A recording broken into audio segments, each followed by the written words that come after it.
Welcome back to the Andy J Show here on Talk Radio. Well, we've heard from Lorraine Kelly, we've heard from Mary Portas.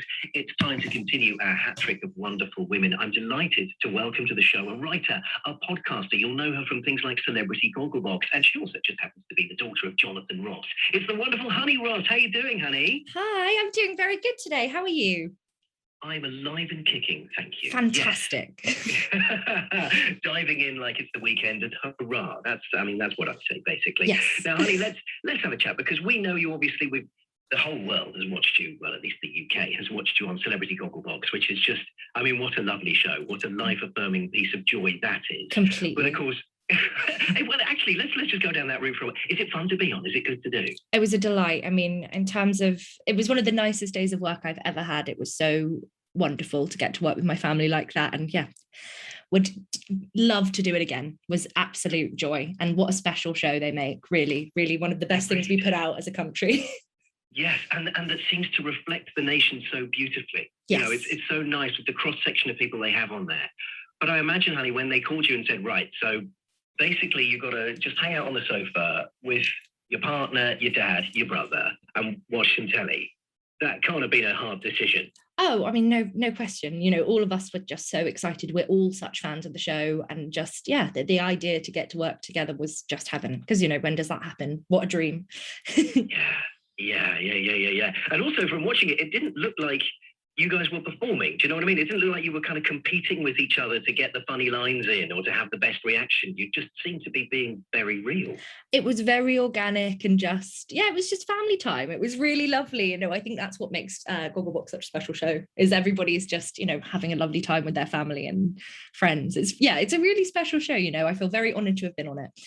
Oh, lovely thing to say. Are you aware of the cameras, though? Because that always, like when you hear about people that have been on Big Brother and stuff, you kind of think, but there's people watching you, surely. Yes. Or do you just forget? No, you are aware of the cameras. I think there are a couple of moments when you're really in it and you kind of go like, oof, and you make a reaction, and that's very sincere. But a lot of, it's the way it's set up, you kind of can't not be. But it's, but they'd make it very, it's obviously in your living room. So you feel very at home and they make you feel very at ease. So it's lovely.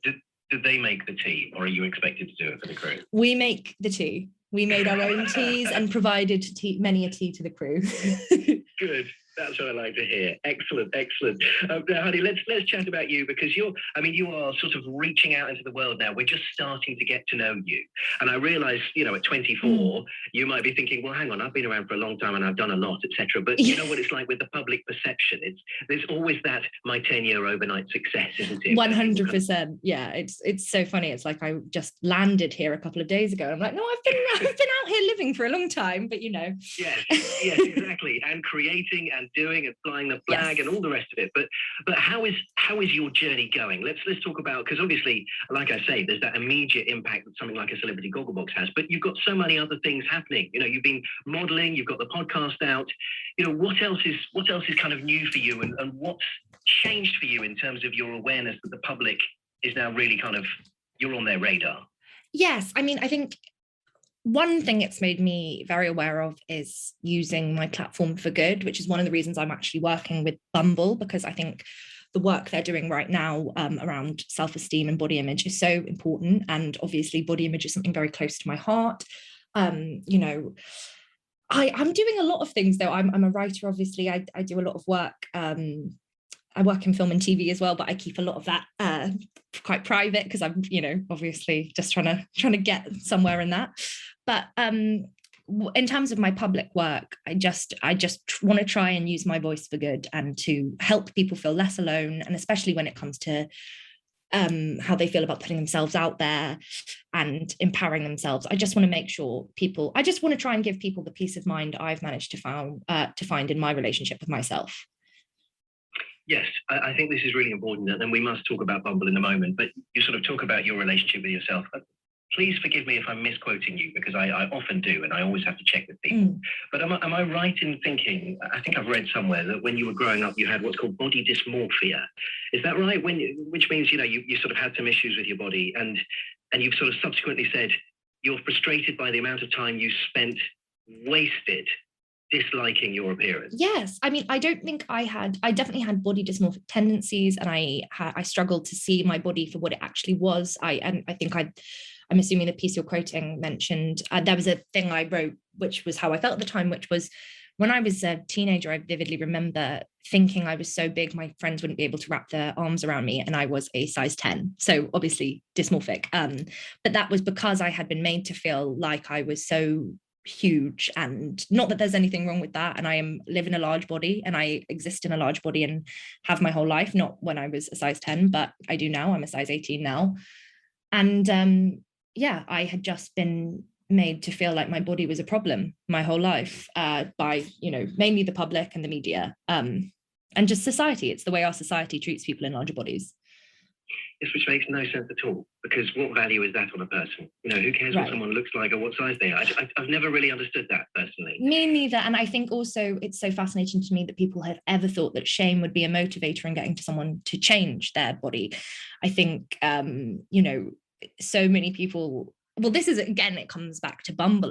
They're one of the first platforms I know of that have banned body shaming and have banned, they've got an automated feature on their app that bans derogatory and abusive language, which is one of the things that holds so many people back. I think, they, in their study, they ran that, a lot of people have received body shaming online.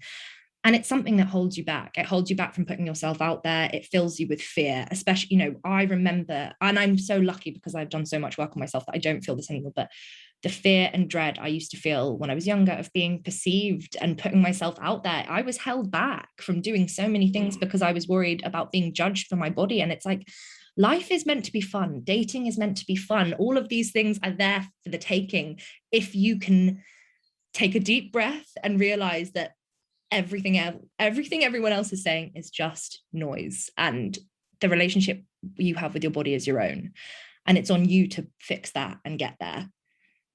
Yes, and the internet is full of just noise, and I imagine some of the people that are body shaming are sitting at home, perhaps with bodies very, very similar to the people that they are shaming, but because they're hiding behind an egg or whatever it might be, then you just don't know. Let's talk about Bumble, because you're going to have to discuss this with me properly, honey. I have no real idea about these things. I'm a very old man with children, and therefore the dating scene is thousands of years ago for me. But Bumble, just tell me what it is. It's a dating app, right? Bumble is a wonderful dating app that basically, it's always been very progressive. So women make the first move on the app, and it has always been an app that has wanted to kind of make sure women feel safe in the dating space, because it is a space where a lot of women have received kind of a lot of abuse and negativity and derogatory, unsolicited messages. So Bumble are taking it one step further, and they have got a zero tolerance policy of body shaming on the app. And in conjunction with this, have also run a study to try and kind of check in on how people are feeling. So we've seen that 59% of people are feeling less confident about their appearance than they did pre-pandemic, which is sad on one hand, but heartening on the other, because it really shows that we are all in this together. If people are feeling wobbly, they are not alone. And, Bumble are trying to make it as safe and comfortable for you to feel like you can put yourself out there. And, I feel so strongly that everybody is so deserving of love and connection and magic. And, it kills me to think that people are cancelling dates because they are scared of how they're going to be perceived by someone. It breaks my heart. And that's why I feel so strongly about what Bumble are doing right now. Yes, it's very empowering, isn't it? And it's also sort of worth making it clear to the nation that, yes, fine, there are going to be a few Instagrammers out there who have had their home gyms and who've been doing their ab crunches and whatnot throughout the pandemic, and that's fine. But there's also loads of us, myself included, with gyms and swimming pools closed and so on. That level of exercise you might have had pre-pandemic simply wasn't achievable. Completely. And yes, the fridge was my friend a lot of lockdown. And yeah, I had a dad bod before, now I've got a lockdown dad bod. And that's wonderful.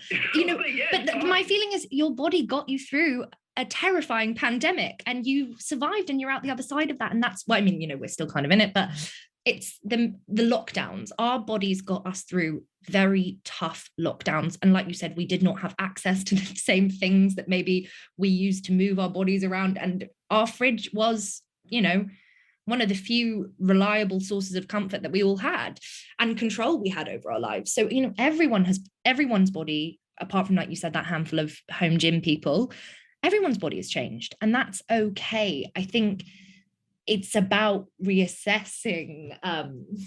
I mean, we have to reassess the way we feel about ourselves, because what are we supposed to do? Is everyone expected to go on living their lives hating themselves? I just don't think it's productive, and I don't know who's benefiting from it apart from a couple of men in an office who are making a lot of money out of our insecurities. It just doesn't sit right with me.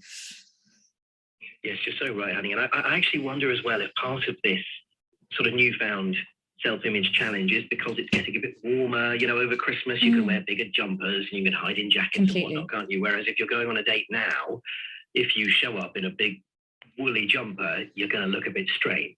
You know, it's kind of t-shirt, shirt weather for a bloke, isn't it? And sort of lighter clothing for a lady. So you will be aware that more of you is visible, as it were. So perhaps that's part of the thinking as well. And yes, how do we change it, honey? What do we do? How do we change our mindset? Well, I mean, it starts with us. It completely starts with how you talk to yourself, how you treat yourself. Do you treat yourself with kindness? Do you say negative things to yourself in the mirror?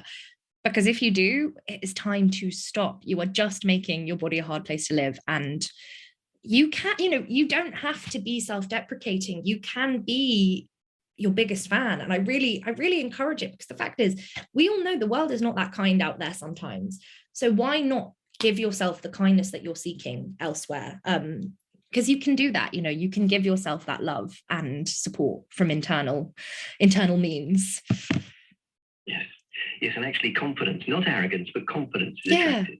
Completely. And I just think, why are we so taught to put ourselves down and make ourselves smaller, when actually looking in the mirror and going like, I actually look really nice today, can make you feel so much better if you can challenge yourself to do that.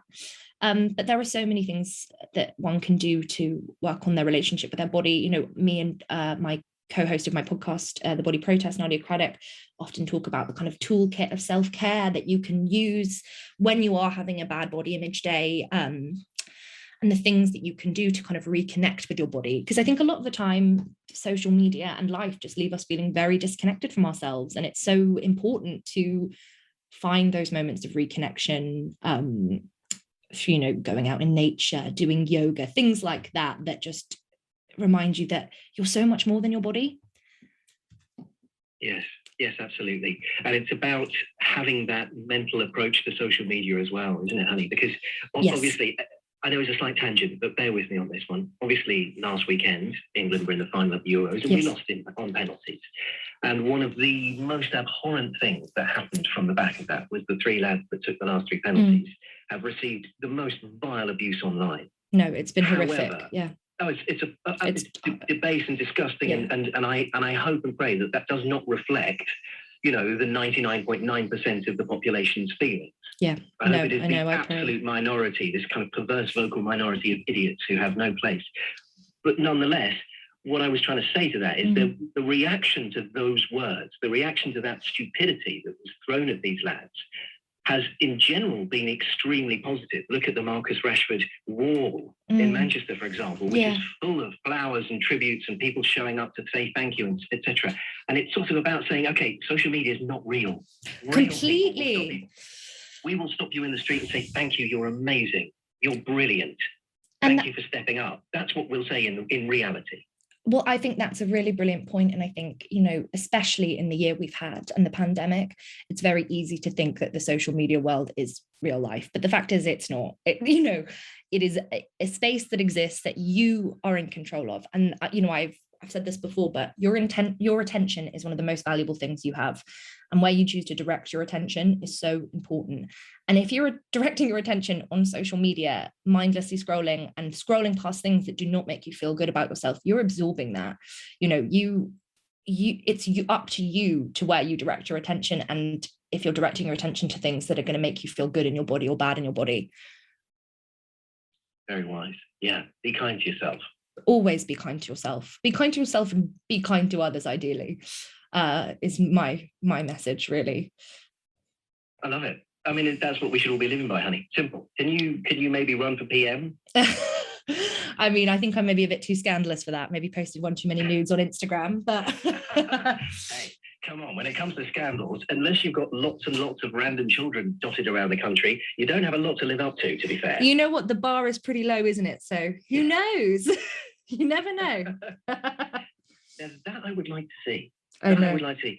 Can we get a campaign started now, or is it something that needs a bit more thinking time? I think I like to do a little bit more thinking before I make any big commitments, but it's great to know that I've got your support for my campaign.